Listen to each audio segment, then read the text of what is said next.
अपने मौजूद साथी और जो हर वक्त हम सबके बीच में रहते हैं, हम सबकी क़यादत करते हैं, अली रियासत कारी साहब, हम सबके बीच 21 साल MLA रहे और उसके बाद भी लगातार 6 साल से हमारे बीच हर वक्त हमारे साथ हमारे बीच रहने वाले चौधरी मतीन अहमद साहब का मैं शुक्रगुजार हूँ कि उन्होंने मुझे यहाँ मीटिंग करने का मौका दिया और मैं आए हुए तमामी मेहमान का तहे दिल से शुक्रिया अदा करता हूँ। चौधरी साहब, आप तो सबको बाई नेम जानते हैं, बाई फेस जानते हैं, ये सब इलाके के मौजूद हजरात हैं जो आपकी वजह से, आपके नाम की वजह से मैंने उनसे इल्तिजा की, मैंने गुजारिश की और वो सब आपको सुनने के लिए, आपको देखने के लिए, आपसे बात करने के लिए आपके बीच आए। एक बार जोरदार तालियों से मजा नहीं आ रहा दोस्तों, ताली होगा। मंच पर बैठे तमामी मेरे मौजूद हजरात और मेरे सामने बैठे मेरे बड़े साथी छोटे, सबका मैं दिल से एक बार फिर इस्तकबाल करता हूँ। आज जो चौहान मांगरा में मीटिंगों का सिलसिला चल रहा है, उसकी खास वजह यह है कि आने वाले 1 महीने या 1.5 महीने में तो चौहान मांगर की सीट खाली है हमारी, इस पर बाई इलेक्शन होने जा रहा है और इन मीटिंग्स का मतलब और ऑर्गेनाइज कराने का मकसद ही यही है कि हमें इस बाई इलेक्शन में पूरी दिल्ली में 5 सीटों पर इलेक्शन होना है। हमारे लिए ये सीट बहुत कीमती है, बहुत अहम है, क्योंकि इस सीट के जीतने से एक बहुत अच्छा मैसेज यहाँ से जाएगा कि सीलमपुर विधानसभा से चौधरी मतीन अहमद की सरपरस्ती में हमने ये चुनाव जीता और हम नगर निगम में पहुंचे और आने वाले वक्त में जब 2022 में आपके इलेक्शन होंगे वो पूरी दिल्ली में होने हैं, उसमें इस सीट के जीतने के बाद कितना अच्छा मैसेज जाएगा इसका आप अंदाजा नहीं लगा सकते। उसका अंदाजा इस बात से आप लगाइएगा, अगर आपने ये सीट जीत ली तो मुझे कोई गुरेज नहीं है कि हम इंशाल्लाह हो सकता है कि चारों की चारों सीटें जीते और नगर निगम में सीलमपुर विधानसभा की बहुत बड़ी हाजिरी यहाँ पर दर्ज करें। सीलमपुर विधानसभा से हमने चारों नगर निगम की सीटें जीती, पहले बाई इलेक्शन जीता, फिर हमने चारों इलेक्शन जीत के, चारों सीटें जीत के हम नगर निगम में पहुंचेंगे। दोस्तों, मेरे कई साथियों ने अपने बात रखी, जरार ने एक बात कही कि गलतियां हमसे हुई हैं, कांग्रेस पार्टी से गलतियां हुई हैं। बिल्कुल सही कह रहा है ये नौजवान, हमने गलतियां की हैं। हम कांग्रेस पार्टी ने बदले की भावना नहीं दिखाई कभी। उन्होंने राजनीति जो की वो सीधी सिंपल की। अगर बदले की भावना से राजनीति करते तो आज नरेंद्र मोदी और हमारे गृह मंत्री अमित शाह आज हिंदुस्तान में राज नहीं कर रहे होते बल्कि जेलों में होते। हाँ, हमने गलतियां की हैं। दिल्ली में शीला दीक्षित सरकार ने 5-15 साल में इतने काम किए और आपने एक झटके में उन्होंने अपनी सीट से हटा दिया, उनको ही नहीं हटाया, पूरी दिल्ली से आपने सफाया कर दिया विधानसभा का। ये गलतियां की हैं कांग्रेस ने, ये कांग्रेस ने गलतियां की हैं। बीजेपी कहती है कि 70 सालों में कांग्रेस ने क्या किया। मैं बीजेपी से पूछना चाहता हूं कि उन्होंने 6 सालों में क्या किया। जब हिंदुस्तान आजाद हुआ था तो हिंदुस्तान में क्या था दोस्तों? मेरे ख्याल में उस टाइम का यहाँ पे कोई मौजूद नहीं है। 1947 से बात, उसके पहले की बातें सब बहुत पुरानी बातें हैं। क्या क्या हुआ ये बहुत पुरानी बातें हैं। यहाँ पे उस टाइम में पहले भी मैंने एक मीटिंग में कहा था कि सुई भी नहीं बनती थी पूरे हिंदुस्तान में, और आज परमाणु बम, एटम बम और इतनी बड़ी ताकत है हिंदुस्तान के पास कि कोई भी मुल्क से हम लोहा लेने के लिए तैयार हैं। हमारा भारत, हमारा हिंदुस्तान इतना मजबूत है आज की तारीख में कि हम किसी भी बड़ी ताकत से मुकाबला कर सकते हैं। ये किसने दिया? ये कांग्रेस ने दिया, कांग्रेस सरकार ने दिया। और आप कहते हैं कि कांग्रेस ने क्या किया? तुम अपनी उपलब्धियां बताओ। केजरीवाल सरकार हमारे बीच में आई 6 साल में। मैं पूछना चाहता हूँ, सामने मौजूद हजरात बैठे हैं, कोई एक आदमी बताए कि केजरीवाल ने ये काम किया। कोई एक आदमी हाथ उठा के बताए कि क्या काम किया उसने। मैं बताता हूँ उसने क्या काम किया। उसने काम किया, हम सबको बांटने का काम किया, हिंदू मुसलमानों को आपस में लड़ाने का काम किया। उन्होंने काम किया, मुसलमान की बहुत हमदर्द पार्टी बन के आई थी कि मैं मुसलमानों के लिए ये करूंगा, मैं मुसलमानों के लिए ये करूंगा। हाँ किया उन्होंने। शाहीन बाग में गोलियां चली, आज तक सब फिर रहे हैं आराम से, कोई बंद नहीं हुआ, किसी पे कोई मुकदमा नहीं हुआ। जाफराबाद में दंगे हुए, किसने करवाए? अगर केजरीवाल सरकार चाहती, तफसील से आपको चौधरी साहब को तफसील से बताएंगे, तो ये हादसे हो ही नहीं सकते थे। और मेरा एक दावा है आपसे कि उस पीरियड में अगर आपके विधायक चौधरी मतीन होते तो कपिल मिश्रा की हिम्मत नहीं थी कि वो आके यहाँ पर बोलता दोस्तों आपने खोई। एक ऐसे नेता को हमारे बीच से हटा दिया आपने।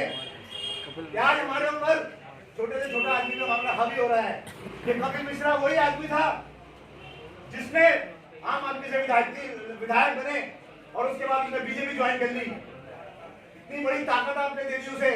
हमारे मौजपुर चौक पर आकर वो डीसीपी के सामने बोलता है कि खाली करा दो 3 दिन के अंदर जाफराबाद पूरा, नहीं तो हम खाली कराएंगे। कोई मुकदमा हुआ उसके ऊपर? कोई एक्शन लिया गया? कोई एफआईआर हुई उसके ऊपर? एफआईआर हुई, दंगों में लोगों को पकड़ा गया। किसी मुसलमान के पास से कोई बंदूक नहीं मिली, कोई तलवार नहीं मिली, मिला तो छोटा मोटा डंडा मिला, वो भी सीसीटीवी फुटेज में आ गया ना, तो उसके बोलकर आज भी मुकदमे उसके ऊपर चल रहे हैं। ये दिया कहते हैं मेरे पास एफआईआर करने की ताकत नहीं है, मेरे पास पुलिस डिपार्टमेंट नहीं है, मैं कुछ नहीं करा सकता। फिर मौलाना साहब के ऊपर एफआईआर क्यों हुई? क्यों आज तक मरकज बंद है? क्यों नहीं मरकज को खोला जा रहा? जबकि दिल्ली में हाईकोर्ट, साकेत हाईकोर्ट ने ऑर्डर किया है कि किसी भी तबलीगी जमात की वजह से कोई कोरोना नहीं फैला। क्यों नहीं आप उनको रिहा करते? अब जिनको आपने झूठे मुकदमे लगाना आगे बंद कर रखा है। एक डंडा रखना, अपनी हिफाजत करना, ये गुनाह है, तो आप बहुत बड़े नेता हैं, फिर तो आप बहुत बड़े मुसलमानों के हमदर्द हैं, और आपसे बड़ा कोई मुसलमानों का हमदर्द हो ही नहीं सकता। तो बातें बहुत कहने का चाहता हूँ मैं, मेरे बहुत दिल में मेरे अरमान है, बहुत सारी बातें कहना चाहता हूँ, लेकिन वक्त बहुत कम है। आप सब लोग यहाँ पर साथ में से बैठे हैं और मैं आपका शुक्रिया जितनी लफ्जों में अदा करूँगा थोड़ा है। लेकिन दोस्तों, जो गलतियां हमसे हुई हैं उन गलतियों को हमें दोहराना नहीं है, उन गलतियों से हमें सबक हासिल करना है। 200 यूनिट मेरे सब साथियों ने बताया आपको, लेकिन उसके अब अगर पलट कर आप देखें तो जो मेरे साथी यहाँ पर कारखाने चलाते हैं, अपनी फैक्ट्रियां चलाते हैं, आज वो खड़े होकर बताएंगे उसमें कमर्शियल मीटर पहले क्या आता था, यूनिट क्या, उनके यहाँ यूनिट लगता था, आज यूनिट क्या लग रहा है उनके यहाँ? 8 लाख। बताइए, मेरे साथी बता रहे हैं इनका छोटा सा खिलौना काम है, 8 लाख के बिल आ रहे हैं इनके पास। तो दोस्तों, ये सब आपको गुमराह किया गया है, गुमराह किया गया है, सिर्फ गुमराह किया गया है। 200 यूनिट की कोई वैल्यू नहीं है। बिजली का खर्च होता है अप्रैल के बाद, अप्रैल से लेकर अक्टूबर तक, और उसमें भरपूर आपके बिजली के बिल आते हैं। मुझे बताओ कौन इस पीरियड में किसी का 200 यूनिट का बिल बनता हो तो कोई एक आदमी हाथ खड़ा करके बताओ।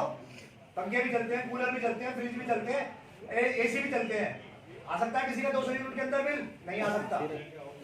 आपको दिमाग से, ठंडे दिमाग से सोचना होगा कि आपका अपना कौन है, आपका पराया कौन है, आपके दुख सुख में कौन आपके साथ में खड़ा हुआ है।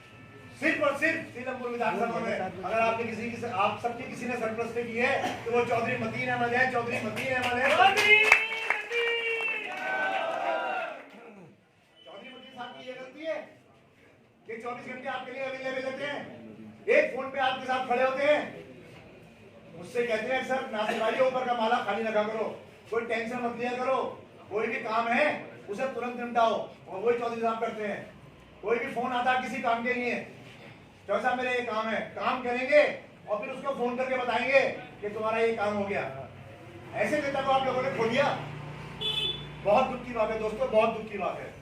खैर, आने वाले वक्त में हमें इन सब बातों से बचना है, और ये जो हमारे दोनों सरकारें हमारे खिलाफ यहाँ पर मौजूद हैं, बीजेपी के रूप में और आम आदमी पार्टी के रूप में, इनको ऐसा सबक सिखाना दोस्तों, ये पहले बाई इलेक्शन जीतना, फिर 1 साल के बाद आपको 4 सीटें सीलमपुर विधानसभा से जीत के जानी है। चौधरी साहब के हाथ कल भी मजबूत थे, आज भी मजबूत थे, उनके फोन में आज भी इतनी ताकत है कि मौजूदा एमएलए ज्यादा वो आज भी काम करा रहे हैं। मुझे कोई बताओ एक आदमी जो जाता हो ऑफिस में उसका काम ना होता हो, कोई एक आदमी बता दो आज भी, जब उनके पास ताकत नहीं, कलम से साइन करने की ताकत नहीं है, लेकिन उनके पास ताकत है, उनके फोन में इतनी ताकत है कि वो किसी भी काम को उनके मना करने की किसी की हिम्मत नहीं है। उनकी हिम्मत क्यों नहीं है? ये ताकत आपने दी है चौधरी साहब को, ये ताकत आपने दी थी 21 साल तक, और किसी की हिम्मत नहीं हो बिजली के छापे डालने की। सुबह सुबह आंख नहीं खुलती दोस्तों, 6 बजे छापे डलने शुरू हो जाते हैं। एक दिन मैं जब चौधरी साहब एमएलए हुआ करते थे, एक दिन मैं यमुना विहार में बिजली के ऑफिस में बैठा था। एक बहुत बड़ा आदमी आया, उसने बताया कि जाफराबाद में एक जगह में बहुत बड़ी फैक्ट्री चल रही है और वहां पर चलिए छापा मारिए, जैसे होते हैं जो क्या करते हैं वो दलाली करते हैं, कमीशन के लिए अपनी बात करते हैं। वो वहां पे पहुंचे, उन्होंने कहा बहुत बड़ा कारखाना है सर, 10-15 लाख रुपए आराम से मिल जाएंगे, आप चलो छापा मारो वहां पे।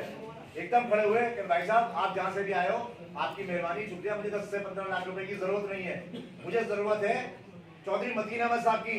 चौधरी मतीन अहमद साहब के इलाके के अलावा कोई काम है तो मुझे बताओ। चौधरी मतीन अहमद साहब के साथ इलाके में जाके मैं कोई छापा नहीं मारूंगा, कोई छापा नहीं मारूंगा, तो बाद में मारेगी, पहले चौधरी मतीन अहमद साहब मुझे आके मारेंगे, तो मुझे कोई छापा नहीं मारना, मुझे कुछ करना। ये ताकत आपने खोली।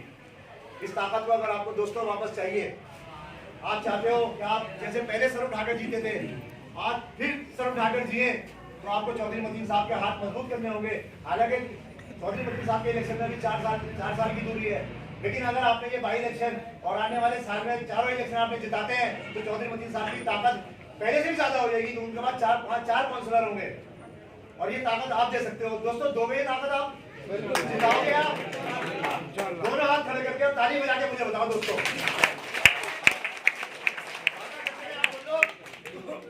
एक बार मेरे साथ जोर से नारा लगा दो, फिर मैं चौधरी साहब को अपने आपके बीच आएंगे, बात करेंगे। कांग्रेस पार्टी जिंदाबाद, जिंदाबाद, जिंदाबाद। जितने लोग हैं उससे नारे में बदल नहीं आया। चौधरी मतीन जिंदाबाद, जिंदाबाद, जिंदाबाद।